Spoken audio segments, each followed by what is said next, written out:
Feel the magic in the air, aïe, levez les mains en l'air, allez, allez, allez. Feel the magic in the air, aïe, levez les mains en l'air, allez, allez, allez. Donc moi je suis accompagné ce soir plus précisément dans le cadre de cette intervention de Christelle Maréchal, qui est la directrice du Centre Charlotte Blouin et de l'Institut Montéclair, qui sont deux établissements angevins qui accueillent des personnes déficientes visuelles et ou déficientes auditives. Et puis de Sébastien Guignard, qui travaille également à l'Institut Montéclair, qui est spécialiste des aides techniques et technologiques dans le champ de la déficience visuelle et qui est de très nombreuses fois intervenu en Afrique sur des missions assez différenciées sur lesquelles on sera probablement amené à revenir tout à l'heure. Été établi, j'allais dire, au cours de discussions que nous avons eues avec les intervenants maliens, béninois, togolais, burkinabés et nigérians au moment où on préparait les différents programmes sur lesquels nous travaillons maintenant depuis 7 ou 8 ans en tout cas. Et Kekeli Jama, c'est le vocable qui a été choisi pour pouvoir qualifier ce projet. Kekeli, ça veut dire lumière et connaissance. Jama, c'est pour tous. Kekeli, c'est un terme togolais, togolo-béninois, alors que Jama donc est un terme subsaharien. Et on a trouvé effectivement les uns et les autres que ce vocable qui était suffisamment dynamique et entraînant pour pouvoir qualifier le projet que nous étions en train de mettre en place.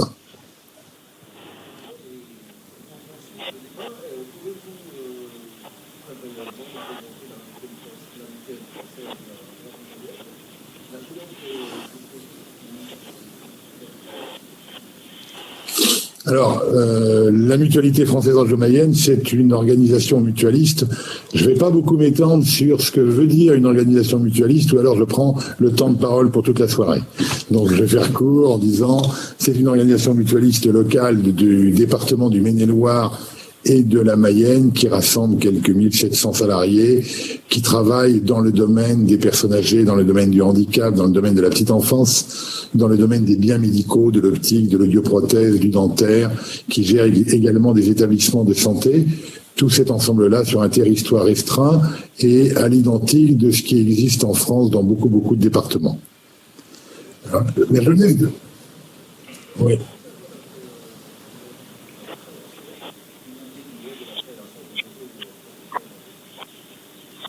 Alors il y a deux aspects. Tout de suite, là, pour éviter qu'il y ait une confusion qui puisse s'établir au cours de la soirée, je voudrais bien souligner le fait que le projet Kekeli Jama est né d'actions, de contacts, de relations, de coopération avec initialement le Mali puis le Burkina Faso, donc je vais y revenir très rapidement, et d'autre part le réseau francophone en déficience sensorielle et du langage qui lui est né d'une collaboration particulière avec le Québec. Et aujourd'hui, ce qu'on va pouvoir échanger, si vous voulez, c'est y compris la façon dont ces deux réseaux se rapprochent et comment un réseau peut irriguer un autre, en enrichir un autre, et ça de manière absolument bilatérale. Kekeli Jama, c'est né donc d'une action de coopération d'abord avec le Mali qui a commencé il y a plus de 20 ans, puis avec le Burkina Faso il y a une quinzaine d'années. Et à chaque fois, il s'agissait d'intervenir dans une relation avec les établissements pour les personnes aveugles ou les associations nationales plutôt qui s'occupaient et travaillaient auprès des personnes aveugles et malvoyantes. On a commencé pendant très longtemps à travailler uniquement dans ce champ de la déficience visuelle avant d'embrasser plus largement le domaine du sensoriel et en s'approchant également des déficients auditifs. Avec les personnes aveugles et malvoyantes, on a travaillé sur des actions de formation des professionnels qui intervenaient auprès de ces populations. On a travaillé dans le domaine de l'apport de technologies susceptibles de pouvoir soutenir les initiatives et la diffusion d'un certain nombre de messages. Et on est intervenu dans le domaine des équipements. Et puis on s'est rendu compte ensuite que au fond le problème qui était le problème le plus régulier, le plus récurrent, c'était véritablement celui de la formation des acteurs, dans la mesure où il n'existe plus où il n'existe pas, je ne sais pas comment le dire, de centre de formation spécialisé pour les professionnels qui travaillent auprès des personnes déficientes visuelles et déficientes auditives. Et c'est la raison pour laquelle, en élargissant déjà notre cercle géographique avec l'accueil des Béninois, des Togolais et des représentants du Niger, nous avons choisi d'imaginer la mise en place d'un projet de formation des acteurs qui s'appelle Kekeli Jama, qui est né il y a de cela 8 ans à peu près, 7 ou 8 ans, et qui a démarré véritablement ses actions en 2011-2012, et qui reposait finalement sur trois piliers particuliers. Le premier consistait à offrir une possibilité de formation des professionnels par des regroupements qui étaient organisés essentiellement à Ouagadougou, au Burkina Faso, et qui accueillaient jusqu'à une 50aine d'acteurs venus des 5 pays qui venaient sur des sessions de formation avec des Européens qui participaient naturellement activement, et en particulier des gens d'Angers. Un deuxième niveau, c'était la mise en place d'une base de données sur laquelle tous les contenus de formation étaient et sont encore rassemblés, ce qui permet à chacun des acteurs africains de pouvoir s'y référer autant que de besoin. Et le troisième pilier, c'était un regroupement annuel des cadres dirigeants et des principaux responsables de ces associations d'acteurs avec lesquels nous travaillons sur un certain nombre de données fondamentales, comme celle qu'évoquera tout à l'heure Ayassou Komivi, qui a été très actif dans toutes ces rencontres-là, mais également tous les grands domaines traversés par le champ du handicap et à partir desquels on pouvait concevoir et imaginer des développements et des prolongements à nos projets. Donc ça, c'est pour Kekeli Jama. Maroc. Alors le Maroc... Oui. Alors le Maroc... Oui, le Maroc est arrivé un peu plus tard d'une autre manière, parce que nous avions également entamé des échanges avec le Maroc depuis une dizaine d'années. Et au fond, à travers toutes ces conversations, toutes ces rencontres que nous avions organisées avec eux, nous avons choisi d'essayer de faire en sorte de pouvoir mailler la présence marocaine à ces organisations, et nous avons décidé, au cours de l'année 2017, de rassembler au Maroc tous les acteurs africains et nous-mêmes, et nous avons travaillé ensemble à l'émergence de l'idée d'un projet Kekeli Jama 2.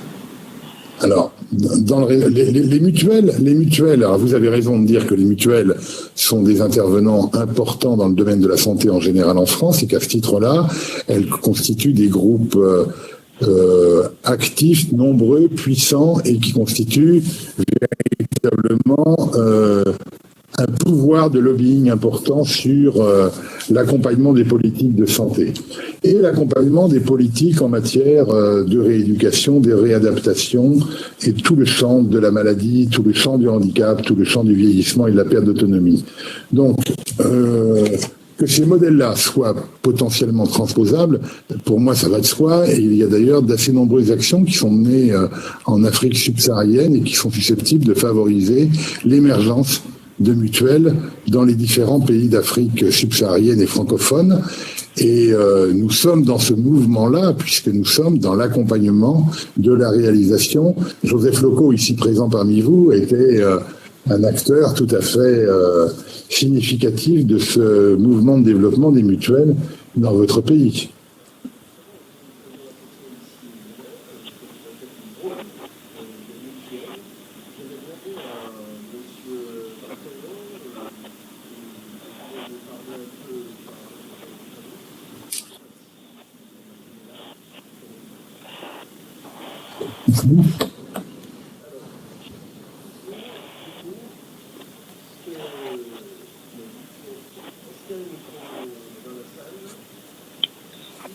Je coupe. Qu'est-ce que les mutuelles béninoises pourront apporter dans cette démarche parce que vous avez compris qu'au niveau de la France, notamment avec la mutuelle française Anjou-Mayenne, Complètement. Que pouvons-nous faire avec nos mutuelles au Bénin? Avez-vous une idée? Je vous remercie, Monsieur Loco. Avant que vous ne preniez la parole, le représentant de l'ambassade de France disait tantôt quels pouvaient être les mécanismes de transfert de compétences, de transfert de techniques, d'outils pour accompagner les pays du Sud, en l'occurrence le Bénin et puis tous les pays qui font partie du réseau. Aujourd'hui, ce que nous pouvons constater au niveau des mutuelles au Bénin, pour ce que j'en sais, c'est que la structuration peine à monter. Cela fait que les mutuelles ont vraiment besoin d'être assistées. C'est d'ailleurs la raison pour laquelle le CONSAMUS a été monté. Le CONSAMUS est le Conseil national des structures d'appui des mutuelles de santé au Bénin.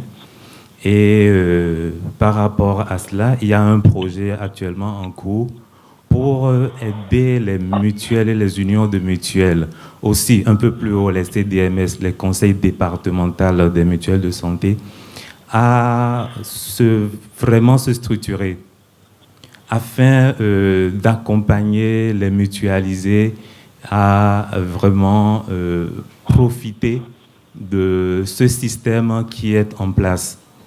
Vous devez savoir qu'aujourd'hui, le gouvernement est en train de mettre en place un nouveau programme d'assurance maladie qui va au-delà des problèmes de santé larges. Donc, par rapport à cela, les mutuelles aussi peinent à se définir par rapport à ce programme-là que l'État est en train de mettre en place. Alors, il est important que ce transfert de compétences, ce transfert d'outils, cet appui viennent pour accompagner les mutuelles à vraiment se positionner par rapport à la thématique dont nous sommes en train de débattre aujourd'hui. Je vous remercie de votre intervention. Je vais me retourner vers M. Guiteau. Et pour parler avec vous, revenir au réseau francophone lui-même, et notamment savoir dans quel domaine professionnel ce réseau vous paraît avoir plus de plus-value. Est-ce que c'est sur le repérage des besoins, sur la construction de réponses, d'autres sujets? Je pense, et je vais donner aussi un petit peu la parole à mes collègues sur ce point-là, mais que globalement, le réseau francophone a vocation à pouvoir intervenir sur tous les champs que vous venez d'évoquer, avec plus ou moins d'importance et d'insistance, mais très largement sur tous ces champs-là et même sur d'autres. En l'espèce, nous avons réuni au sein de nos réseaux, au pluriel d'ailleurs, probablement. Ah, je crains qu'on vous ait perdu. On va essayer de rétablir la discussion. Peut-être, est-ce qu'en attendant dans la salle, il y a des témoignages, des questions qui peuvent être posées? Quelqu'un souhaite intervenir? On peut garder des réponses, sinon c'est nous qui allons choisir ceux qui vont intervenir. En tout cas, c'est Joseph qui va choisir. La salle. Voilà, si quelqu'un souhaite intervenir.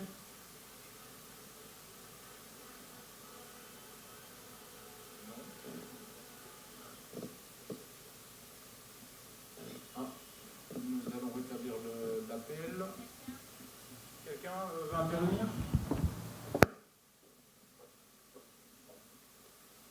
Vous avez la parole. Merci, madame. Bonsoir, mesdames et messieurs. Je suis Dr Inès Radonou Tofou, la directrice de l'administration pénitentiaire et de la protection des droits humains. Merci à vous, chers panélistes. La thématique, elle est très, très intéressante et moi, je suis vraiment heureuse d'être là, de savoir ce qu'il en est ou ce qui se fait au Bénin. Déjà, pour ma part, quand M. Klein présentait M. Komivi, j'étais un peu choquée par le langage, mais je constate que si la dénomination de l'association, aujourd'hui, le langage est plus structuré par rapport aux personnes handicapées ou ayant un handicap. Et pour ma part, je crois savoir qu'on ne dit plus aveugle, par exemple, mais des personnes non-voyantes ou malvoyantes, mais que l'association, déjà dans le langage, n'est pas affinée, ça pose déjà un problème au sein même de cette association-là. Déjà parce que si les autres devraient avoir le langage, ça devait commencer par les véritables acteurs du système. Déjà, c'est ma première préoccupation. Et la deuxième, c'est que suffisamment, c'est vrai qu'il y a une fédération des personnes handicapées ici au Bénin qui s'occupe assez de la thématique, mais c'est pas encore visible parce que déjà l'année dernière, au mois de mars, l'État béninois a quand même eu une loi sur la protection des personnes handicapées en général. Et il faudrait quand même les arrêter qui ne sont pas encore prises en compte. Mais il faudrait le travail collectif de nous tous, de tous les acteurs, de toutes les parties prenantes pour qu'il y ait des avancées réelles dans toutes les composantes du Bénin. Je vous remercie. Je vous remercie de votre intervention. Effectivement, il y a une évolution du langage qui se fait. On parle de personnes en situation de handicap aujourd'hui. Le nom de l'association, est-ce qu'il est Monsieur Komivi, tout à l'heure, nous expliquera comment, dans un second temps, comment ils ont appelé, sur quelle base ils ont appelé cette association très active autour de nous. Voilà. Mais je voudrais revenir à Monsieur Guiteau, puisque la question qui se posait concernait les domaines professionnels dans le réseau francophone, où ce réseau francophone peut avoir le plus de plus-value. Vous avez la parole si vous nous entendez. Je vais passer la parole peut-être d'abord à ma collègue Christelle Maréchal sur ce point.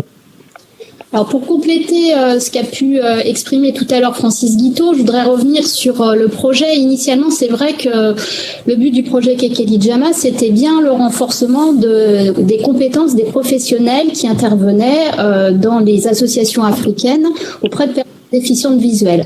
Alors effectivement, après quelques années de projet, on peut se dire qu'on a atteint cet objectif, mais je pense que ce qui est important de souligner, c'est l'échange de pratiques qui a pu se mettre en place entre les différents pays d'Afrique. Une coopération sud-sud qui aujourd'hui est quand même très fructueuse, et ça nous paraît important à souligner. Moi, ce que j'abordais autrement, je vous disais que tous les domaines professionnels qui sont concernés dans le champ de la déficience visuelle et de la déficience auditive sont couverts par les acteurs du réseau, par les acteurs des réseaux.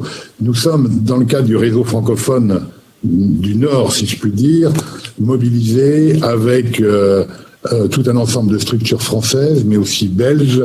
Les Belges sont très actifs, ils nous ont précédés au Bénin.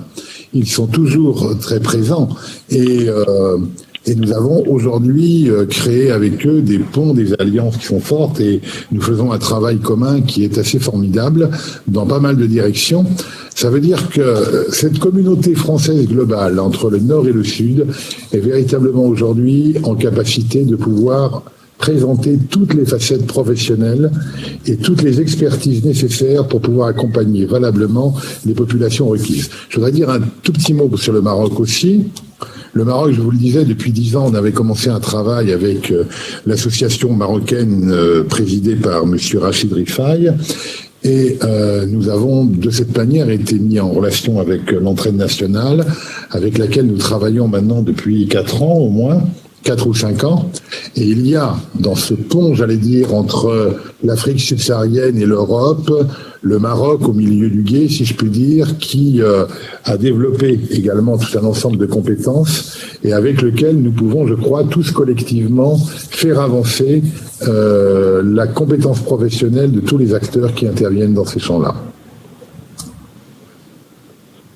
Eh bien, selon vous, comment les médias de la presse audio, télévisuelle et écrite pourraient jouer un rôle pour le repérage et le dépistage de l'enfant en situation de handicap et participer Intervenir. à la sensibilisation, voire la formation des parents et des entourages. Alors, je vais prendre la parole également sur ce sujet-là parce que c'est une question qui a longuement été débattue lors du dernier séminaire à Cotonou pour essayer de trouver effectivement les moyens de toucher le maximum de population et dans les zones parfois les plus excentrées. On s'est dit que les médias étaient vraiment un vecteur intéressant pour pouvoir toucher le plus largement possible la sensibilisation, faire connaître les associations qui interviennent sur les territoires pour les amener à revenir vers les associations pour qu'il y ait effectivement un maximum de personnes en termes de repérage. Donc ça, c'est un axe de travail qu'on a retenu dans la poursuite de notre projet. Nous avons ici au Bénin une communauté de sœurs salésiennes au nord du Bénin avec nous, justement qui font le travail de dépistage vers les enfants. J'aimerais bien leur demander à Sœur Rita de nous donner un peu un visage sur le travail qui est fait, un travail de fond qui est fait à l'extérieur. Sœur Rita. Alors, bonjour à tout le monde. Je suis la sœur Rita Santana dos Santos. Je suis de la congrégation des Sœurs Salésiennes de Sacré-Cœur. Et nous venons vraiment de commencer un travail au nord du Bénin. Et nous sommes depuis 10 ans présents à Nati Tengou, à 10 km de Nati Tengou. Alors, nous avons le visage que je peux dire que nous avons, c'est un visage d'abandon. L'abandon au niveau de la famille, au niveau de l'État, à tous les niveaux. Mais nous avons dans le centre beaucoup d'enfants sourds qui sont amenés pour différentes associations, pour différentes personnes, même je dirais les personnes liées à l'Église catholique. Et là, nous faisons un travail de sensibilisation, d'abord avec les parents, avec les personnes, et nous faisons un travail de langage avec les enfants, un travail pour faire les enfants apprendre le langage des signes. Et alors, ça que je peux dire que nous sommes au début de tout ça là, et nous espérons vraiment de trouver les forces, renouveler les forces pour voir qu'est-ce que nous pouvons faire de mieux pour aider ces enfants. Eh bien, France Bénin rendait intervient dans ce domaine au nord et au sud-est de la Guadeloupe, avec des missions, justement, avec la Fondation, des missions audio et optiques pour accompagner, justement, les déficits sensoriels et optiques également, puisque nous faisons des consultations pour les lunettes, appareillage à l'hôpital Saint-Jean-de-Dieu à Nati Tengou. Donc nous avons cet accompagnement déjà sur le terrain avec les associations. Donc je pense que les sœurs effectivement sont partie prenante, que nous allons continuer à les accompagner. Le transfert des compétences justement de nos amis angevins depuis pas mal d'années nous permet de réaliser ce travail-là. On va parler d'une expérience qui s'est passée à Nati Tengou, je crois, en termes de chant qui nous intéresse. Est-ce que vous pouvez nous la raconter, Sœur Rita Oui, je pense que Sœur Rita peut nous raconter une histoire qui est arrivée lors d'une visite à Nati Tengou. Nous avons tous eu les larmes aux yeux. Moi, j'aime beaucoup parler de droit linguistique. Alors, les sourds ont le droit d'utiliser la langue des signes. Et dans l'école, nous faisons nos poésies, chants, et aussi nous chantons l'enfant de Bénin debout. Et c'est ça. Et l'association, en venant et en voyant les enfants qui chantaient l'hymne national de Bénin en langue des signes, ils sont restés vraiment très, très en demandant comment. Et les enfants comprennent. Alors, je pense que c'est ça. Il faut valoriser les droits linguistiques. Et les enfants sourds, ils ont le droit de se manifester dans leur langue. Leur langue, c'est la langue des signes. Alors que nous pouvons vraiment les laisser dire ce qu'ils veulent dans leur langue. Mais nous devons faire le processus d'inclusion. Dans notre école, nous avons les entendants et les malentendants. Et les enfants malentendants, ils ont beaucoup de facilité d'apprendre la langue des signes. Et ensemble, ils font tout un chemin. Ensemble, en utilisant la langue française et la langue des signes.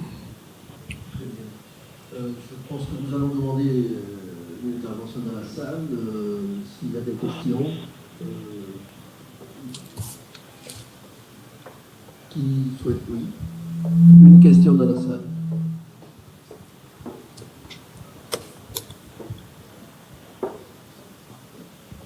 Ok, merci beaucoup. Bonsoir tout le monde.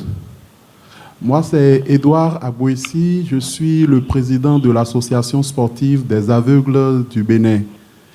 Je n'ai pas une question, j'ai une sorte d'apport ou une sorte de regard que je voudrais apporter à tout ce qui se fait de bien déjà par le réseau Kekeli Jama, que je salue au passage puisque c'est lui qui nous réunit ce soir.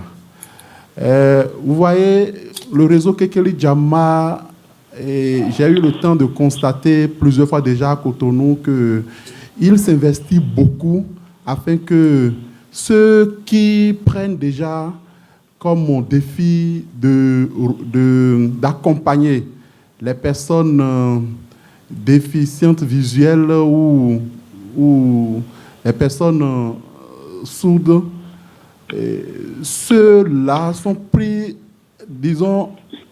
en compte en quelque sorte par le réseau Kekeli Jama, par le renforcement de compétences.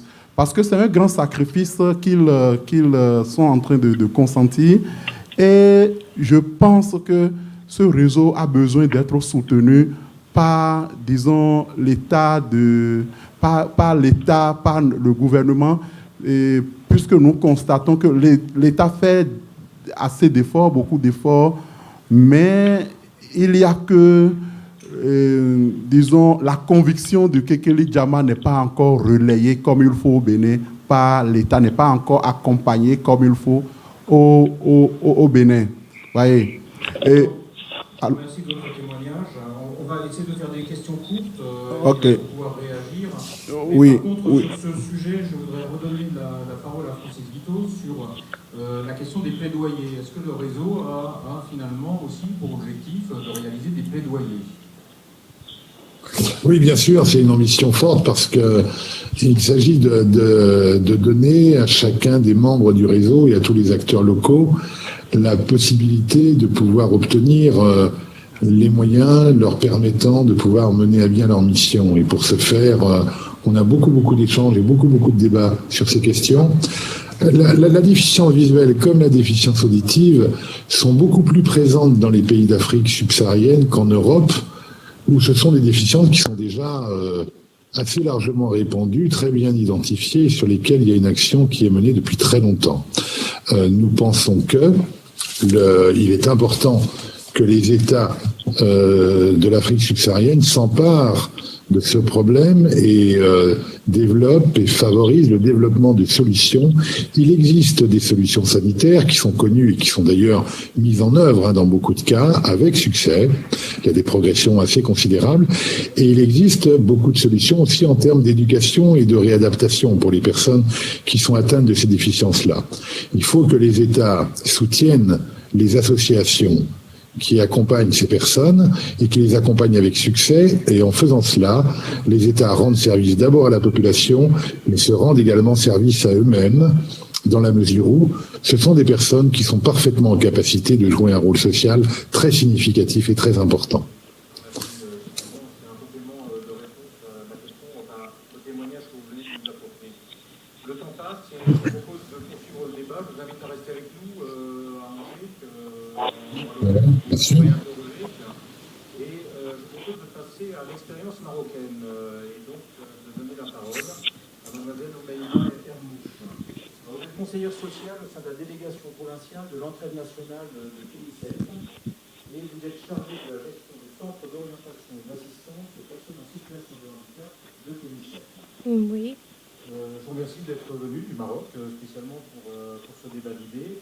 Est-ce que vous pouvez nous expliquer en quelques mots ce que c'est que l'entraide nationale? Bien sûr. D'abord, je vous remercie de m'avoir invité ici aujourd'hui.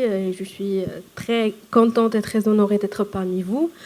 Donc, pour vous donner une idée sur ce qu'est l'entraide nationale, donc, notre établissement, c'est une administration publique qui a son autonomie juridique et financière. Et c'est l'institution à caractère social la plus ancienne du Maroc. Donc, elle a fêté dernièrement ses 60 ans. Et aussi, c'est l'institution à caractère social la plus territorialisée au niveau du Maroc, dans le sens où, selon la répartition administrative du Maroc, on a 10 coordinations au niveau des régions, on a 82 représentations territoriales et plus de 3000 centres qui relèvent de notre établissement. Pour les populations ciblées par l'entraide nationale, donc on cible les jeunes, les enfants, les femmes, les personnes en situation de handicap et les personnes âgées en situation de précarité.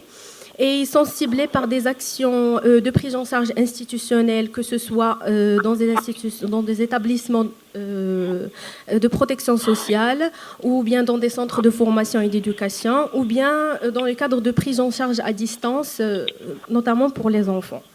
Et puis, depuis 3 ans déjà, notre établissement a entamé un processus un peu de redéfinition de ses objectifs et de ses activités vers plus de travail social et vers plus un ciblage des catégories ciblées, des catégories visées par nos actions. Donc, en plus des actions qu'on entamait auparavant, on a rajouté ce qu'on appelait les nouveaux métiers de l'entraide nationale, que sont des centres d'assistance sociale qui offrent des services d'accueil, d'écoute, d'orientation et d'accompagnement aux personnes en situation de précarité, des unités de protection de l'enfance adressées à l'enfance, des établissements multifonctionnels pour les femmes et des centres d'orientation et d'accompagnement aux personnes en situation de handicap. Donc un lien très fort avec l'État. Oui. Que vous influencez les politiques publiques?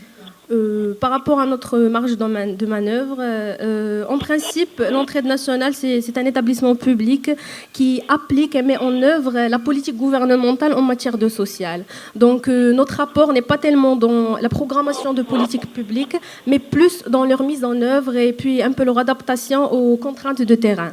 Donc, en plus de ça, nous avons une autonomie financière et puis un nombre important de ressources humaines. Donc, on peut rentrer dans le cadre de partenariats et à l'exécution de projets, si besoin est, bien sûr, mais toujours dans les directives de la politique sociale existante. En même temps, grâce à notre réseau d'acteurs qui est un peu dispatché dans tout le Maroc, qui travaille en partenariat, bien sûr, avec les acteurs locaux, que ce soit l'autorité locale, que ce soit les associations. Donc, ils ont une capacité un peu de regrouper des statistiques et de remarquer un peu sur les changements des flux sociaux et faire remonter l'information au niveau du ministère pour qu'elle soit prise en charge lors de l'élaboration d'éventuelles politiques publiques à venir. Au Maroc, quel lien entretenez-vous avec la langue française? Quelle langue travaillez-vous pour l'apprentissage des Donc, le Maroc et la langue française, c'est un lien très étroit et historique. Donc, depuis un peu que le Maroc était sous la période de protectorat de la France. Donc, le français, c'est notre deuxième langue officielle et on l'étudie depuis le primaire. Mais la première langue officielle du Maroc, c'est le dialecte marocain. Et puis, il y a la mazir. Et voilà. Qu'est-ce qu'il y a d'autre?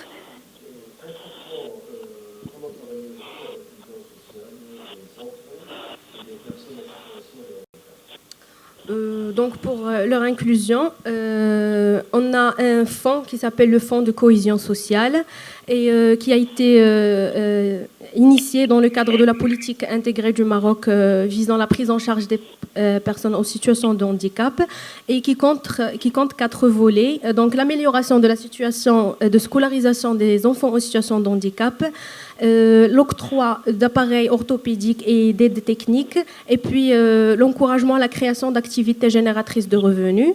Et pour le volet de l'intégration des enfants, ou bien comment on œuvre à l'inclusion sociale des enfants en situation de handicap, c'est à travers le volet de l'amélioration des conditions de scolarisation des enfants en situation de handicap. Donc, on octroie des subventions aux associations qui œuvrent pour cette cause, pour l'amélioration des conditions de scolarisation des enfants, dans le sens où ils vont leur offrir un service d'éducation spécialisée, un suivi psychologique et puis un suivi paramédical, que ce soit de la kinésithérapie, de l'orthophonie, etc.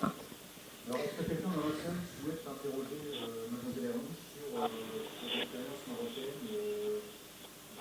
Vous avez la parole. 2 questions. Oui, le micro arrive, monsieur, premier rang.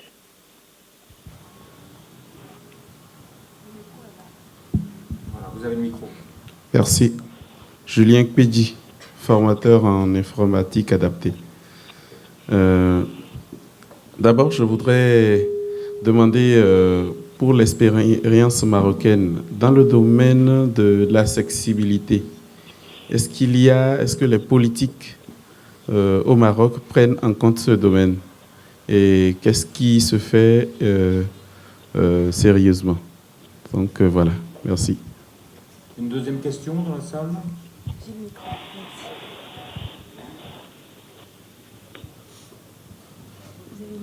Oui, merci beaucoup. Je remercie le Maroc. Je voudrais demander, dans le travail si intéressant que le Maroc se donne à travers l'entraide nationale, quelle est la place que vous réservez au sport par rapport à ces enfants que vous éduquez, que vous accompagnez? Merci. Alors, merci pour vos quelques l'autre. Pour le volet de l'accessibilité, donc au niveau de nos politiques publiques, donc je dirais qu'il y a un intérêt, disons, aux accessibilités physiques lors de, par exemple, la construction d'une administration ou d'un centre, etc. Donc il y a la prise en considération de ce genre d'accessibilité. Également, de notre part, en tant qu'entraide nationale, on travaille un peu sur l'octroi des prothèses orthopédiques et des aides techniques aux personnes en situation de handicap qui n'ont pas les moyens de se les offrir. Donc ça, en elle-même, c'est une sorte d'accessibilité pour ces personnes. Donc le fait de mettre à disposition d'une personne souffrant de surdité un appareil orthopédique et sachant bien qu'elle n'est pas dans la mesure de se l'offrir elle-même, elle n'en a pas les moyens, déjà c'est lui offrir une porte de communication avec le monde extérieur. Ça c'est un exemple parmi d'autres. Pour la question du sport, effectivement, dans le volet d'amélioration de la scolarisation des enfants en situation de handicap, quand on octroie des subventions aux associations qui œuvrent dans ce domaine, donc oui, si elles prennent en considération aussi le volet d'offrir à ces enfants des activités sportives, bah oui, on les subventionne dans ce sens-là aussi. Oui. Je vais prendre la suite des questions qui ont été posées, notamment du premier intervenant. Est-ce qu'il y a une expérience marocaine? Je me présente, William Lokoroka, secrétaire général, Association nationale des sourds du Bénin. J'aimerais savoir quelle place vous donnez aux personnes déficientes, auditives, dans tout ce que vous faites au Maroc. Oh, c'est une question énorme dans tout ce qu'on fait au Maroc. Je vais vous répondre par rapport à notre établissement qui est l'Entraide nationale. D'abord, on a plein de collègues qui sont en situation de handicap. Ils travaillent avec nous dans nos centres d'orientation et d'assistance aux personnes en situation de handicap. J'aimerais bien trouver une suite à sa question, mais elle est tellement générale. Mais oui, elle est tellement vaste. Je vais vous poser la question sous un autre angle. Est-ce que au Maroc, par exemple, vous commencez à développer des filières ou en tout cas de mettre au point des outils de compensation qui sont destinés aux personnes en situation de handicap? Donc, dans quel domaine? Vous voulez quelque chose de propre au Maroc? Voilà. Donc, loin de la construction d'une filière propre du Maroc, on a quelques expériences territoriales, notamment par rapport aux aides techniques destinées aux personnes en situation de handicap. Donc, on a des centres de formation, on les appelle des centres de formation par apprentissage, qui sont destinés aux jeunes qui n'ont pas pu suivre leur cursus scolaire. Et dans ces quelques centres, donc, dernièrement, il y a eu une expérience qu'ils ont commencé à fabriquer des tablettes à poinçons. Donc, ils sont, vu que la matière première elle est très accessible, donc ils ont commencé à les fabriquer localement. Et puis, il y a d'autres expériences de fabrication de prothèses de jambes, des expériences locales comme ça. Donc, voilà. Je vous remercie. Alors, pour peut-être revenir sur la question qui a été posée, et à la fois sur les questions de langue, puisque c'est un débat qui est organisé dans le cadre du mois de la francophonie. Ce qui nous intéresserait aussi, c'est de savoir la relation justement à la langue, et notamment dans le cadre d'utilisation de la langue des signes, alors à la langue française ou aux langues nationales que vous avez. Donc, que ce soit par rapport à la langue des signes ou par rapport au braille, donc c'est en arabe. C'est en arabe au niveau du Maroc. C'est notre problème au niveau du Maroc par rapport à la langue des signes, c'est qu'on n'a pas une langue des signes unanime. Donc il y a ça diffère de région en région, et c'est ça. Pour moi, personnellement, ça constitue un peu un problème qu'il n'y ait pas une langue unifiée. Donc, quand vous vous retrouvez dans une région du Maroc, ça serait bien de pouvoir communiquer dans une langue des signes unique, quoi. Francis Guiteau, pour le néophyte que je suis, est-ce que donc il y a des langues étrangères, il y a des différentes langues dans le braille et dans la langue des signes? Il existe en français, en anglais, en arabe, dans différents dialectes. Alors, pour la langue des signes, je vais laisser répondre Christelle Maréchal. Pour le braille, si vous voulez, le braille, c'est une transcription de ce qu'est la langue elle-même, quoi. Donc, à partir de là, on va trouver des modalités de codage qui peuvent être différentes selon que l'on est dans une sphère francophone ou dans une sphère étrangère. Pour la langue des signes, c'est beaucoup, beaucoup plus complexe. Oui, effectivement, la langue des signes n'est pas universelle, elle est vraiment propre à chaque pays. On trouve la langue des signes française, la langue des signes arabe, la langue des signes américaine, la langue des signes québécoise, etc. Et dans le cadre du projet Kekeli Jama, pour avoir échangé avec les collègues des pays d'Afrique, on retrouve le même problème, c'est que chaque pays a développé une langue des signes qui peut être inspirée parfois du Québec, s'il y a eu beaucoup d'interventions d'ONG québécoises ou américaines. Et c'est effectivement le souci de pouvoir trouver quelque chose qui serait universel, mais aujourd'hui, on en est très très loin.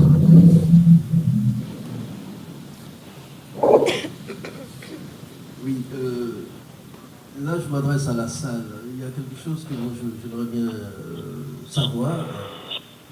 Est-ce qu'il existe ou une expérience de langage entre un enfant sourd et sa mère au niveau communication? Est-ce que nous avons une expérience? Est-ce que quelqu'un dans la salle peut nous donner, parce que c'est quelque chose quand même, un enfant sourd communique avec sa mère. De quelle manière?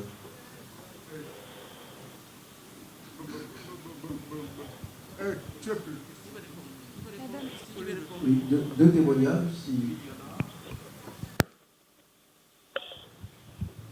Vous savez, la langue des signes a fait son apparition au Bénin en 1977.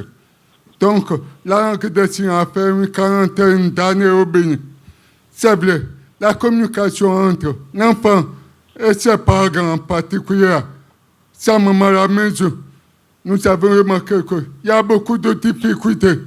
Et c'est ainsi que certaines écoles des sous ont pris l'initiative de former les parents à la langue des signes. À Cotonou, on a commencé seulement il y a 2 ans. Mais Porto Novo a commencé depuis très longtemps. Et là-bas, non seulement les parents parlent la langue des signes, aussi la plupart on mélange les enfants entendants et les enfants sous dans la classe, de telle sorte que tout le monde parle la langue des signes. Ça facilite la communication à Porto Novo entre les sous et personnes entendantes. Et aussi dans les familles, les parents aussi ont appris à parler la langue des signes, ce qui facilite la communication à la maison. Merci bien, merci. Un autre intervenant?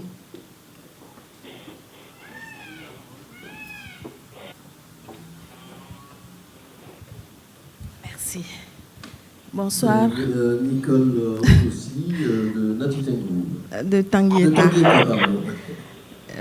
Voilà, je suis Nicole Opossi, directrice exécutive de Eclipse ONG, une ONG qui s'occupe de l'accompagnement, de la prise en charge des enfants en situation de handicap.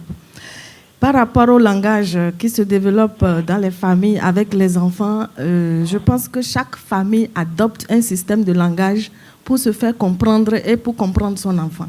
Ce n'est pas un langage formel comme ça s'apprend à l'école, mais ils dialoguent quand même. Nous les accompagnons dans les maisons, dans les villages.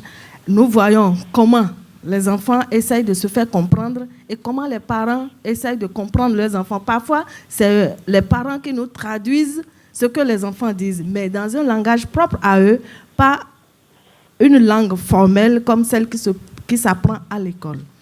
Il faut avouer que c'est vraiment difficile, mais bon, il va falloir que les parents comprennent leurs enfants et que les enfants comprennent les parents. Merci. Merci, Nicole. D'autres, oui? Une autre intervention? Marcelin Damoudji, je suis enseignant spécialisé pour les personnes handicapées auditives. Je suis aussi le président du SEC d'études et de recherche pour l'épanouissement des sourds, CERES. C'est un SEC qui regroupe toutes les écoles pour sourds du Bénin. Je crois que j'aurai le temps d'en parler. Maintenant, en ce qui concerne la communication avec les parents et leurs enfants, le premier tableau qui a été peint n'est pas très reluisant. Je me rejoins au second tableau. Il y a trop de difficultés pour les enfants d'aller à l'école de la langue des signes. Les parents pour enfants sourds ont développé une façon de communiquer avec leurs enfants et c'est ce que nous constatons. Quand on les invite à venir se faire former à la langue conventionnelle pour pouvoir mieux communiquer, nous aider à réussir notre tâche, parce que nous constatons que les enfants, une fois à l'école, ils s'essaient à communiquer, mais à la maison, c'est le langage non conventionnel. Et ça n'avantage pas. Les enfants rentrent à la maison avec des exercices, par exemple. Les parents, pour peu qu'ils ne maîtrisent pas la langue des signes, sont incapables de les aider, Seigneur, et de les aider à pouvoir les faire. Et beaucoup d'enfants nous reviennent à l'école avec des exercices non faits. Merci beaucoup. Mademoiselle Armouche, donc vous aussi, vous avez des difficultés avec plusieurs langues qui se répartissent. Oui, effectivement. Quels sont les débuts de solutions? Est-ce que c'est compliqué? Donc effectivement, je rejoins aussi l'audience dans ce qu'ils ont dit. Donc par rapport à l'enfant avec sa mère, c'est la même expérience au niveau du Maroc. Donc il crée, disons, un langage propre à chaque famille, en se basant sur la mimique, en se basant sur juste une compréhension entre la mère et l'enfant et la famille. Et quand l'enfant il part à l'école pour apprendre la langue des signes, si les parents ne sont pas aussi conscients de la langue des signes, et ben c'est vrai qu'ils ne l'appuient pas. Et c'est toujours le même problème qu'il ne soit pas au niveau du Maroc une langue des signes unie. À Angers, que vous inspirent ces différents témoignages? Est-ce que vous vous avez vécu aussi ce type de difficulté et quels sont les moyens pédagogiques La communication avec les parents. Alors, dans les établissements français, on a dépassé aujourd'hui ce type de problématique puisqu'on a la chance de pouvoir intervenir très précocement auprès du tout petit enfant sourd et de sa famille. Donc, très rapidement, de toute façon, il y a dès le début avec le bébé et ses parents une communication gestuelle et corporelle qui se met en place. Mais dès le début de l'accompagnement que nous proposons, on propose la langue des signes française. Donc, l'enfant va se construire si c'est un mode de communication bilingue que les parents choisissent pour lui, avec une langue des signes très très tôt. Donc on n'est pas confronté à ce problème de dualité de langue qui reste très complexe après pour les enfants pour l'entrée dans les apprentissages.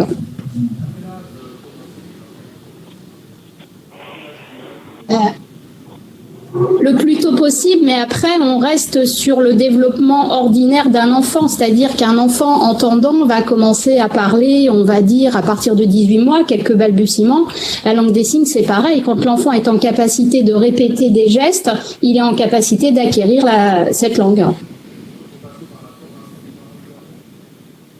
On propose une formation des familles, oui, des parents, quand ils sont accompagnés par nos établissements.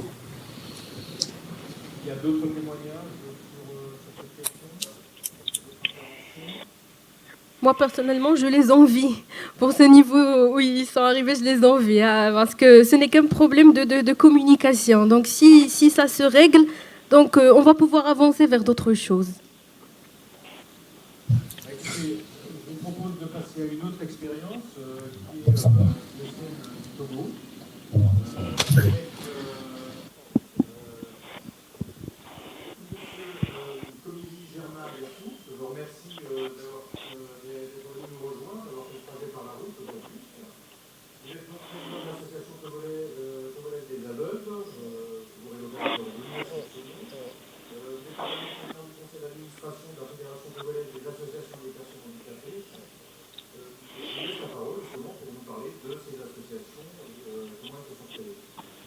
Merci beaucoup. Moi, je tiens à remercier beaucoup le service de coopération et d'action culturelle de l'ambassade de France pour cette opportunité qui nous offre de pouvoir partager des expériences diverses, histoire de pouvoir construire un destin commun pour la promotion des droits des personnes handicapées dans l'espace francophone. Je reviendrai quand même tout au long de mon exposé, peut-être, pour tranquilliser Madame du service pénitentiaire du Bénin. Je pensais plutôt qu'elle parlera de la PISAB, puisque toujours il y a l'intégration des aveugles et amblyopes du Bénin dans la PISAB. Tout ça là sera clarifié tout au long de ce débat.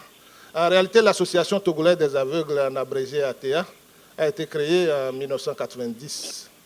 Et elle a pour but de s'occuper du bien-être physique, matériel, moral des personnes atteintes de cécité partielle ou totale.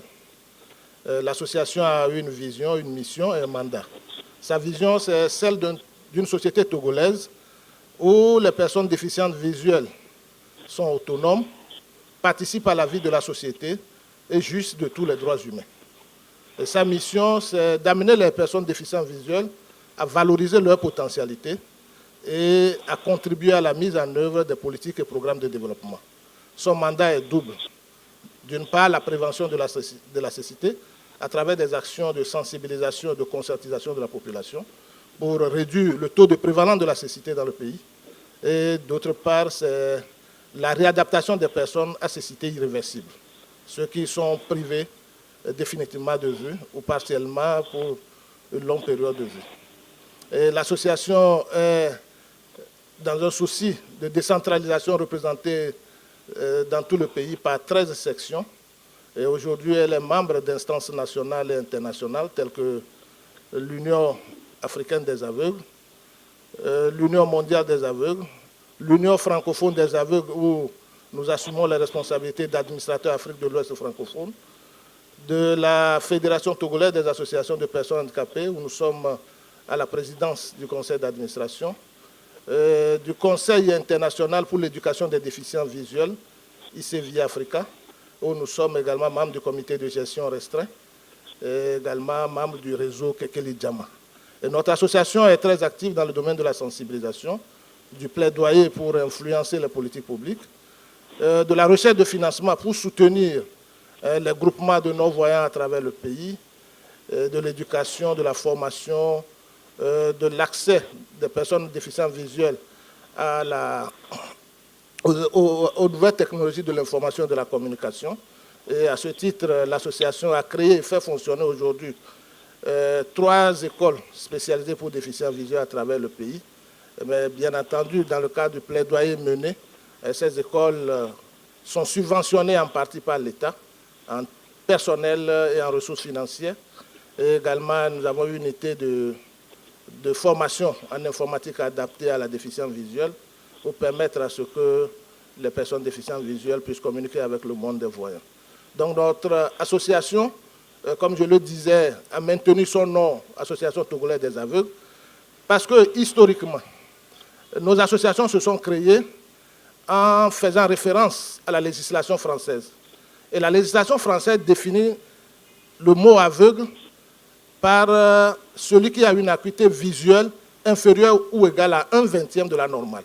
Ça veut dire que quand vous parlez du mot aveugle, ce terme comprend et les personnes non-voyantes et les personnes malvoyantes. Donc c'est le seul terme qui associe les 2 types de personnes. Donc ça fait que vous aurez par exemple au Bénin la PISAB, Association pour la promotion et l'intégration sociale des aveugles et amblyopes du Bénin. Vous avez au Niger l'Union nationale des aveugles du Niger, au Burkina l'Union nationale des associations burkinabées pour la promotion des aveugles et malvoyants. Vous allez au Mali, vous avez l'Union malienne des aveugles, les exemples se multiplient dans l'espace francophone. Et aujourd'hui, avec l'évolution de la terminologie dans le domaine du handicap, l'accent a plutôt été mis suffisamment sur le mot handicapé. Lorsque vous prenez les instruments juridiques d'actualité aujourd'hui, la terminologie qui a le plus évolué, c'est le mot handicapé. C'est-à-dire qu'on est passé des incapacités, des infirmités, pour arriver aujourd'hui à la personne handicapée ou la personne en situation de handicap. Mais le terme aveugle, sourd, n'ont pas tellement connu d'évolution. Ça fait que vous avez au niveau international, l'Union mondiale des aveugles qui a gardé son nom, vous avez l'Union africaine des aveugles qui a gardé son nom, l'Union francophone des aveugles a gardé son nom, toutes nos organisations dans lesquelles vous avez le mot aveugle ont gardé leur nom. Seulement, pour le bon sens, parce que parfois, nous parlons d'égalité, mais notre égalité n'est pas mathématique. C'est une égalité logique, c'est le bon sens. Lorsque vous êtes devant une personne aveugle, au lieu de l'indexer par l'aveugle, vous pouvez dire la personne non-voyante ou la personne non-voyante. Ça, c'est une terminologie qui s'applique lorsque vous êtes en face de la personne. Donc, vous verrez par exemple, moi je ne sais pas, au niveau des sourds également, c'est le même problème. Mais qu'est-ce qui se passe? Et qu'on demande à ce que nous puissions évoluer un peu, c'est que vous avez, je ne sais pas, au Bénin, si vous avez cette expression-là, un meunier sourd, vous envoyez votre enfant chez lui, vous dites, allez chez le sourd pour écraser. C'est comme le nom, le sourd devient son nom, son prénom. Chez nous, Amina, par exemple, dit Yitokubo. Toku, ça dit que le Toku devient son nom alors qu'il est en situation de surdité. Donc, c'est ces expressions que nous voulons faire tomber, mais les noms aveugles demeurent toujours dans nos expressions, puisque au niveau international, ça n'a pas disparu dans les organisations qui nous représentent. Mais dans les communications, nous pouvons parler de déficients visuels, nous pouvons parler de personnes non-voyantes, nous pouvons parler de personnes malvoyantes, parce que la restructuration de nos organisations demande une procédure administrative. Et ça va nous prendre du temps au niveau international pour que ça ait des implications dans nos différents États.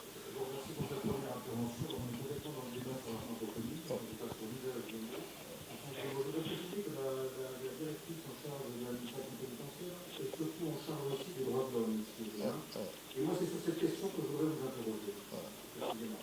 Et notamment savoir, d'après vous, quel rôle a joué la Convention internationale des droits des personnes handicapées dans les travaux de réseau en termes de cadre de référence. Vous avez également en termes de petites comparaisons entre pays et continents, ou encore, si vous me permettez, de perspectives de coopération future entre les gouvernements et les autorités indépendantes des droits de l'homme. Merci beaucoup pour cette question. Je pense qu'il faut rappeler que la Convention relative aux droits des personnes handicapées a été adoptée par l'Assemblée générale des Nations unies le 13 décembre 2006. Cette convention, aujourd'hui, ratifié par la plupart des pays membres du réseau. Vous savez, c'est un cadre de référence normatif. C'est le premier instrument juridique international à caractère contraignant pour nos États. Je dirais que dans le cadre de notre réseau, nous nous référons un peu à cette pensée de Gandhi qui dit « Si vous voulez le changement, soyez vous-même le changement que vous voulez ». Et donc, partant de là, le réseau a essayé de faire de cette convention un cadre de référence cohérent pour nos actions, en renforçant les capacités des cadres dirigeants, pour que ces cadres dirigeants soient à même d'accentuer le plaidoyer au niveau de leurs États pour la mise en œuvre de cette convention. C'est un outil de comparaison pour nous, en ce sens qu'à chaque rencontre du réseau, nous essayons de voir les avancées, les progrès qui sont réalisés dans tel ou tel pays représenté. Et cela permet un peu de faire avancer le plaidoyer dans les différents États en voyant ce qui se fait chez l'autre. Ça sera le cas, par exemple, du Burkina, qui va adopter la loi relative à la protection sociale des personnes handicapées en 2012, le Bénin en 2017, le Mali et le Niger bien avant, le Togo même avant la Convention, parce que c'est en 2004 que le Togo avait une loi déjà, et après, le Togo est actuellement en cours de révision de cette loi, puisque la Convention demande à ce que tous les États partis à la Convention harmonisent leur législation antérieure pour que ces législations soient conformes à la Convention. Donc c'est un élément très important pour nous dans le sens de renforcement de capacité de nos dirigeants pour accentuer le plaidoyer dans nos différents États. Mais cela va nous permettre également, en termes de perspective, d'accentuer le plaidoyer au niveau sous-régional. Parce qu'aujourd'hui, aucun État ne peut vivre seul indépendamment. C'est pourquoi il y a les organisations d'intégration régionale. Aujourd'hui, quand vous prenez l'Union européenne est organisation d'intégration régionale partie à la Convention. L'Union européenne va défendre prochainement son rapport initial et c'est déjà un avantage énorme. Et pour nous, au niveau de nos États, c'est d'aller vers cette synergie des États, par exemple l'UEMOA, soit organisation d'intégration régionale à la Convention relative aux droits des personnes handicapées. Cela permettra à ce que l'UEMOA, dans cette directive, ne parlera plus seulement de un ou deux articles consacrés au handicap, mais va définir des stratégies, des meilleures stratégies pour mettre en œuvre les instruments juridiques existants au profit des personnes handicapées. Et...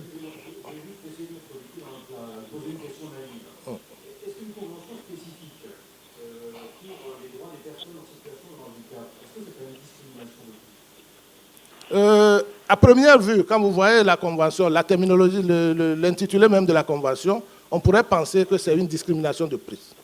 Mais en réalité, il n'en est rien. Parce que quand vous prenez, depuis la Déclaration universelle des droits de l'homme jusqu'aux pactes internationaux relatifs aux droits civils et politiques et aux droits économiques, sociaux et culturels, vous allez vous rendre compte ces droits sont universels. Les droits humains sont universels. Il n'y a pas de discrimination. Malheureusement, on se rend compte que, je prends seulement un petit exemple, on dit que tous les enfants ont droit à l'éducation. Ça, c'est le principe de la non-discrimination. On appelle tout le monde à venir en classe.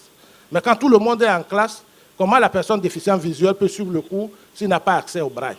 Donc la Convention propose seulement des mesures spécifiques pour mettre en œuvre les instruments juridiques existants.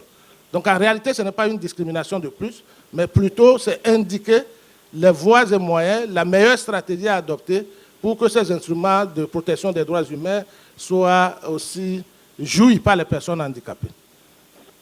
Est-ce qu'il y a des questions ou des témoignages à apporter sur la question des droits de l'homme, sur la relation entre la situation de handicap et le respect des droits de l'homme?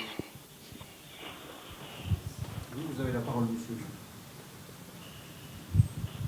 Oui, merci. Je m'appelle Eugène Koumagnon. C'est la première fois que je viens dans une rencontre comme celle-ci qui vraiment m'a sorti de tous mes états parce que lorsque je vois mes frères et sœurs pas comme moi et qu'aujourd'hui je vois qu'il y en a parmi eux des intellectuels, je suis sidéré. Merci. Mais ceci étant, ma question est celle-ci.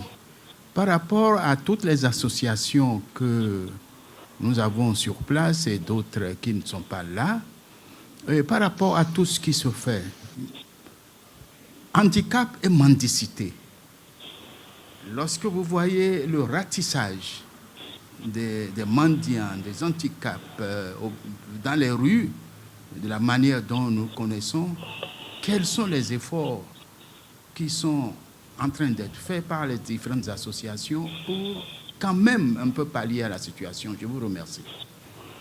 D'autres questions?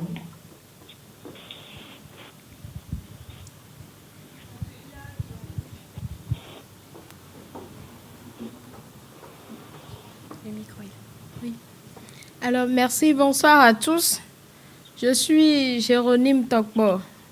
Je suis juriste, je suis la présidente de la Fédération des associations de personnes handicapées du Bénin. La fédération sœur de celle du Togo, et je salue la présence du président de la fédération togolaise. Je suis aussi experte formatrice sur la Convention relative aux droits des personnes handicapées. Et je voudrais surtout faire des contributions. D'abord, par rapport à la question de la terminologie, je crois que la conclusion du président Ayassou en dit long. En fait, la terminologie dans le domaine du handicap a beaucoup évolué, surtout avec la Convention relative aux droits des personnes handicapées. Et nous sommes aussi appelés à faire évoluer les choses parce qu'il y a des termes, nous le savons tous, qui ne serait que par leur prononciation créent des frustrations. Et donc, la Convention appelle aussi à faire évoluer ces thèmes. Et tout le problème, c'est que, comme le président Ayassou l'a dit, aujourd'hui, pour restructurer nos associations, c'est toute une procédure, tout est pratiquement à reprendre. Et c'est pour cela que nous faisons encore avec des terminologies comme aveugle, sourd. Sinon, en réalité, nous sommes appelés à faire réellement évoluer ces terminologies. Alors, l'impact de la Convention relative aux droits des personnes handicapées dans les politiques, par exemple au Bénin, la Convention commence de plus en plus à impacter les différentes politiques grâce au plaidoyer que nous faisons au niveau de la fédération, au niveau de toutes nos associations membres. En fait, il faut marquer une petite pause et dire que la fédération est la structure fêtière qui regroupe près de 200 organisations de personnes handicapées au Bénin, réparties en 6 réseaux départementaux.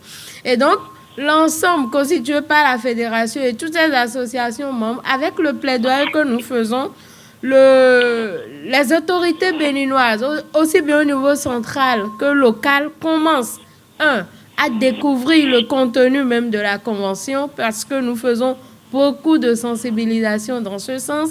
Et nous faisons aussi tout le plaidoyer pour que déjà au niveau des politiques, surtout nous, la Fédération, nous travaillons désormais avec l'ensemble des ministères. Et dès qu'il y a des politiques ou des programmes qui se mettent en place, on fait l'effort pour que la thématique du handicap soit aussi prise en compte parce que alors, s'il n'y a pas de bonne politique dans le domaine du handicap, il ne pourrait jamais avoir de très bonnes actions. Et donc, nous sommes actuellement là. La Convention a, par exemple, impacté la politique nationale pour la promotion et l'intégration des personnes handicapées. Il y a aussi le récent vote et la promulgation de la loi portant protection et promotion des droits des personnes handicapées qui est vraiment en lien avec cette convention-là. Mais toute la grande question, c'est quel est l'impact de tout cet arsenal juridique sur le quotidien de la personne handicapée. Et c'est là le problème que pose M. Koumayon. Si on a tout cet arsenal, pourquoi encore tant de mendiants handicapés dans les rues? Et que faisons-nous? Ce que nous faisons, c'est toujours d'abord la sensibilisation et surtout le plaidoyer pour que les personnes handicapées qui se battent, celles-là qui ont fait des formations aussi bien professionnelles qu'académiques, puissent accéder à un emploi. Et lorsqu'il y aurait suffisamment d'emplois pour ces personnes formées, on pourrait facilement sensibiliser ceux-là qui se retrouvent dans la mendicité en leur disant voilà des comme vous, mais qui ont réussi, qui ont d'emploi, vous n'avez plus intérêt à rester dans cette mendicité-là. Et donc c'est tout ce travail-là que nous faisons, mais tout doucement, et qui, nous espérons, va finir par vraiment prendre et faire beaucoup de résultats sur le terrain. Je ne peux plus m'en arrêter là pour le moment. Merci. Je vous remercie d'autres témoignages. Je vais donner la parole à M. Ayassou s'il a quelque chose à compléter sur ces deux interventions. Oui, moi je voudrais tranquilliser le monsieur qu'aujourd'hui nous sommes dans un processus. Même les États très développés, vous avez toujours des mendiants. Non seulement des personnes handicapées mendiantes, mais il y a des personnes non handicapées aussi qui mendient. Donc, quel que soit ce que vous allez faire, c'est comme la maladie fait partie de la vie. Donc, il y aura des actions qui vont être mises en place. Il y aura des impacts. Mais dans tout ce lot, il y aura encore quelques réticents. Donc, aujourd'hui, arriver à la mendicité zéro, en tout cas, ça peut arriver, mais je doute que cela puisse arriver avant un demi-siècle. Mais on va faire, les efforts sont en train d'être faits par les organisations respectives pour conscientiser leurs confrères, leurs consoeurs, pour sensibiliser. Mais notre souhait aussi, c'est que l'État puisse mettre en place des programmes qui puissent donner, par exemple, du travail aux personnes handicapées. Parce que celui qui ne travaille pas, il est dans l'oisiveté, il sera obligé d'aller gauche et à droite pour mendier. Mais s'il est occupé à faire un travail, il n'a plus de temps. Lorsque vous sortez à 17h30 du service, vous êtes coincé, fatigué, vous devez rentrer à la maison.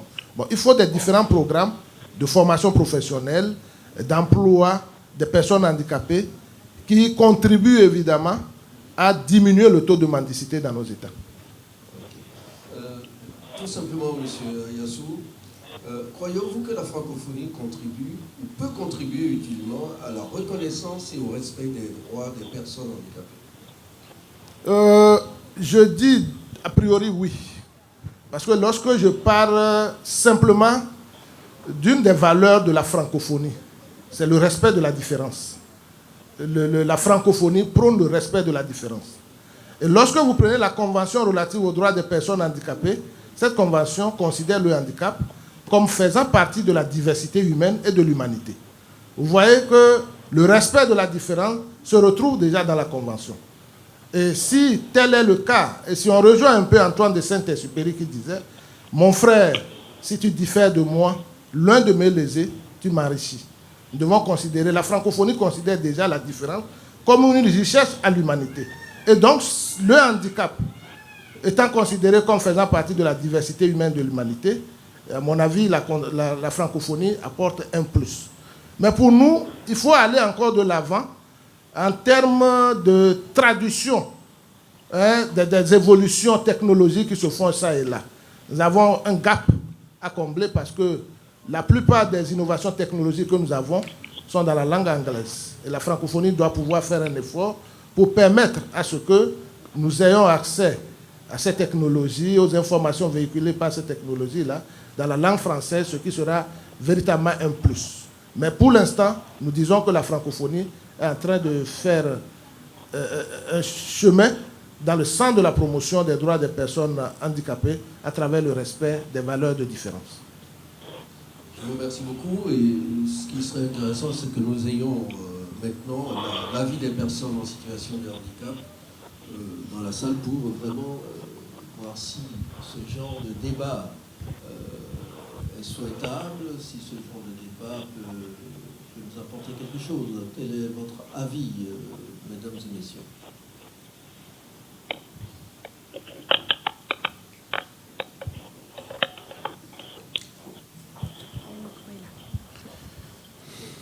Merci. Déjà, il faut... c'est Julien Pédi, je me représente. Déjà, il faut saluer les efforts des uns et des autres, les efforts des États à permettre à la personne handicapée de jouir pleinement de ses droits. Mais il y a un aspect qui, dans plusieurs années à venir, dans les années à venir, bon, pas plusieurs années, en fait, dans quelques années à venir, va constituer une épine dorsale si déjà des actions ne sont pas mises en œuvre. C'est bien l'accessibilité au plan numérique. Eh bien, nous savons que déjà la plupart des programmes, c'est vrai, développés, la plupart des programmes ou logiciels développés pour en usage sont développés en anglais. C'est vrai que grâce au Canada, nous avons des programmes qui sont de plus en plus adaptés ou des programmes qui tiennent compte de la langue française. Et l'autre domaine très capital, c'est que les États africains ne prennent pas en compte l'accessibilité au plan numérique. Vous allez par exemple sur des sites internet, nous, l'APISAB a organisé il y a peu une formation numérique pendant 2 semaines qu'on a clôturé le 27 passé, grâce bien sûr au projet Kekeli Jama qui a formé des formateurs en la matière. Et donc, au terme de cette formation, nous avons constaté que beaucoup de sites ou les sites de services qui commencent par naître ne sont pas du tout accessibles. Or, c'est un droit reconnu dans la Convention. Déjà à l'article 9, déjà, c'est un droit expressément reconnu. Je voudrais donc que des efforts au plan africain, des efforts sur notre continent se concentrent sur ce droit-là, parce que les sites de services où on va demander aux personnes handicapées visuelles de s'inscrire en ligne, d'aller avoir accès à telle ou à telle autre chose en ligne, vont davantage naître. Et si ces sites naissent, nous allons constater que les personnes handicapées visuelles surtout ne seront pas autonomes parce qu'ils ne pourraient pas s'en sortir, parce que les boutons ne seraient pas assez étiquetés et donc on va être confronté à assez de difficultés qui vont réduire sensiblement l'autonomie de la personne handicapée. Voilà ce que je voudrais dire. Je voudrais que Francis Guiteau puisse répondre à cette question, et notamment, c'est vrai qu'on n'a pas forcément abordé la question des apports de nouvelles technologies, notamment des plateformes pédagogiques offline. Quels sont les développements futurs, et ça, effectivement, dans le cadre de la langue française et dans un cadre de francophonie. Sébastien Guignard. Oui, alors ce que je voudrais dire d'abord à ce propos, puis je laisserai la parole à Sébastien ensuite, c'est que, au fond, une des premières actions majeures qui a été menée par nos équipes a consisté précisément à faire en sorte que soient mis en place des centres de transcription braille informatisés dans les différents pays d'Afrique subsaharienne. Et là, ça pointe bien et ça insiste bien sur la place de la francophonie, puisque c'était une ONG néerlandaise, voilà, qui avait développé ce concept-là et qui l'avait aussi déployé sur la zone anglophone, et qui est venu nous trouver pour nous demander de l'accompagner de façon à faire en sorte que tous les pays francophones puissent disposer à leur tour de centres de transcription braille informatisés, ce qui permettait de fabriquer du braille, si je puis dire du braille francophone, pour l'ensemble de la population concernée dans les pays en question. C'est Sébastien Guignard qui a mené cette action en notre nom, et ça a été la première action majeure, un peu élargie, si je puis dire, sur le continent africain. Pour le reste, et pour faire écho à ce que disait Julien tout à l'heure, bien entendu, la question de la technologie, elle est centrale. On a bien vu de quelle manière cette technologie a révolutionné complètement la capacité d'accès à l'ensemble de l'information pour les personnes malvoyantes et non-voyantes. Et nous pensons qu'en l'espèce, le chemin n'est pas terminé. Alors, je vais peut-être laisser à Sébastien le soin de dire un mot à ce propos. Oui, bonjour à tous. Donc, je me présente brièvement, si j'ai pas eu le temps de parler encore. Donc, Sébastien Guignard, je suis informaticien de formation et je travaille à l'Institut Montéclair, centre mutualiste pour personnes déficientes visuelles à Angers. Et je m'occupe aussi des projets de coopération avec l'Afrique. Donc pour revenir sur l'aspect des nouvelles technologies, vous savez, en France, en 2001, on a écrit le premier livre blanc sur l'accessibilité numérique, sur l'accessibilité des sites web et en particulier des sites web publics d'administration. Et depuis, voilà, un certain nombre de choses ont évolué, mais si on regarde maintenant, l'accessibilité est encore loin d'être atteinte, puisque 80% des sites publics ne sont pas 100% accessibles. Donc certaines administrations font des efforts, mais il est encore difficile pour un non-voyant ou un malvoyant d'accéder à l'ensemble des informations. Donc pour rassurer Julien, Pedji, voilà, l'accessibilité, que ce soit en Afrique, en France ou partout dans le monde, il y a encore beaucoup de travail à faire.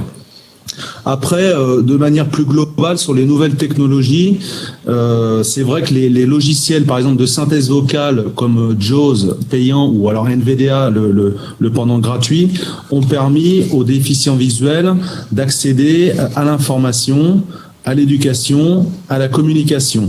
Donc ça a été vraiment une révolution pour eux en termes de communication. Aujourd'hui, on utilise une visioconférence.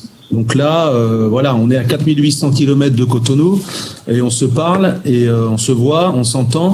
Donc ça fait partie des révolutions numériques et on pourrait imaginer dans le futur des formations sous forme de MOOC, on appelle ça MOOC, donc Massive Open Online Courses, pour échanger, former des gens au sud, au nord, et de manière plus aisée, plus simple, sans déplacement, ou en tout cas en complément de séances présentielles.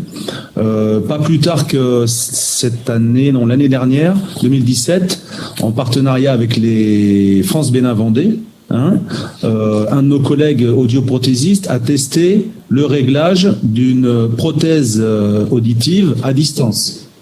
Donc il y avait quelqu'un d'appareillé au Bénin et pour faire les réglages précis, on était en lien avec quelqu'un à Angers. Donc l'apport des nouvelles technologies, c'est surtout l'affranchissement des distances, surtout en termes de communication.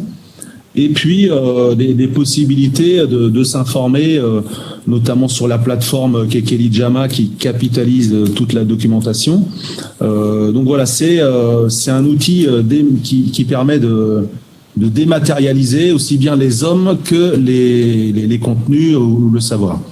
Donc voilà. On voit bien effectivement la problématique qui nous attend pour les années à venir. Alors c'est vrai que la question, c'est le nerf de la guerre également, c'est-à-dire l'argent, le financement de ces outils. Il est 20h30 passé. Je pense que nous avons abordé beaucoup de sujets déjà ce soir. Je pense que nous aurons l'occasion d'en réaborder par la suite.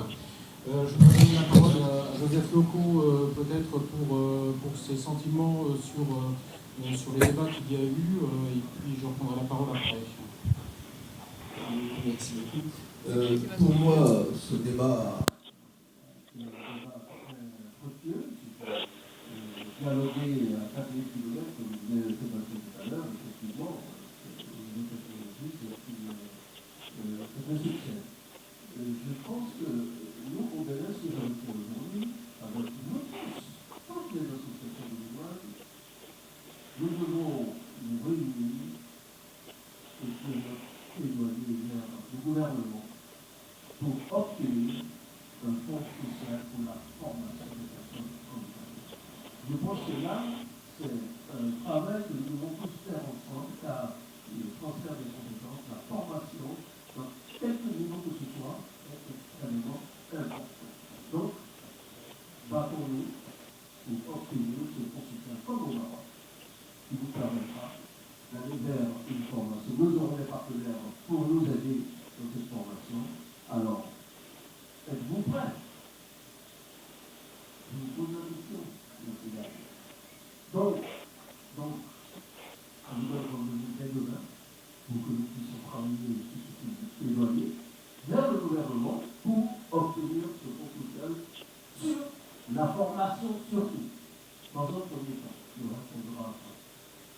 En tout cas, merci pour votre présence, merci pour tout ce que vous avez apporté comme contribution à cette soirée et mon souhait que nous puissions réunifier ce débat à une date ultérieure. Merci à vous. Je voudrais également vous remercier. Alors, remercier surtout le public, qui est nombreux, et surtout qui est venu engagé. Le public extrêmement actif. Et c'est un public de grande qualité. Je voudrais remercier en particulier notre traducteur qui a passé la soirée à une hypothèque et sans lâcher l'ensemble des discours et pour les traduire en langue des signes. Et ça a tout à fait été remarquable de voir cet accompagnement pour ouvrir le débat et partager avec vous.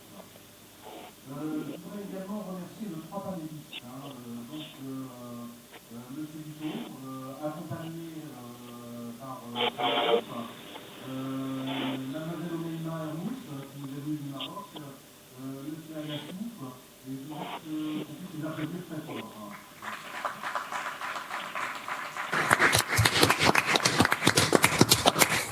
Je voudrais également remercier l'Institut français qui nous a accueillis ce soir et qui nous a mis à disposition cet outil. Je remercie plus particulièrement Sébastien Guéniard qui nous a organisé cette visioconférence. Et c'est vrai que ça contribue à améliorer sensiblement la qualité de nos échanges. Je voudrais également vous présenter quelques personnes qui ont travaillé avec moi sur l'organisation de cette soirée. Mathilde Bonnet, qui est chargée de mission pour la société civile. Alors, si elle peut se lever, comme ça vous verrez qui est en charge de la société civile à l'ambassade. Voilà, c'est elle qui appellera le dossier. Laurent Pinal, qui est chargée de mission pour la fédération des centralités, également, qui est debout, là-bas aussi, qui essaie de faire peur du traitement. Également, qui est chargée de communication à l'ambassade.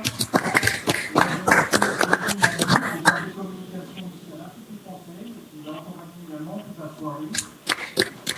Remercie également Marianne, Léonie Afamé, Bruno Adessa, sans qui toute cette organisation n'aurait pas pu avoir lieu ici à l'Institut. C'est eux qui normalement, notamment, ont piloté tous les appareillages d'une très grande sensibilité et qui ont fait des dossiers, qui ont passé toute la semaine à organiser ces événements. Voilà, je voudrais remercier donc toutes ces personnes pour leur contribution et leur investissement dans l'organisation de cet événement. Je vous invite à rester encore quelques instants, partager avec nous un peu de bruit, tous ensemble, pour terminer cette soirée. On arrive. Il arrive.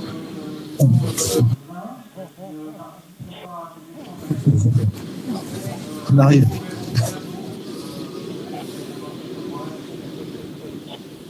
Absolument. Excusez-moi. À bientôt. Monsieur. Je voudrais dire un petit mot avant la conclusion. Je remercie l'association, je pense, Amardev, de nous avoir mis en contact avec notre partenaire français. Et puis, je remercie, et on remercie en tant qu'entraide nationale la mutualité Anjou-Mayenne de nous avoir intégrés dans le réseau Kekeli Diama. Parce que personnellement, ça me fait plaisir de me retrouver dans un réseau où où nous sommes citoyens de l'Afrique.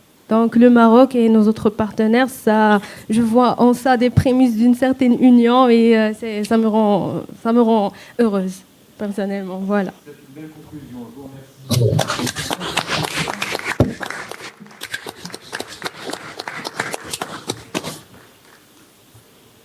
Bon, on va.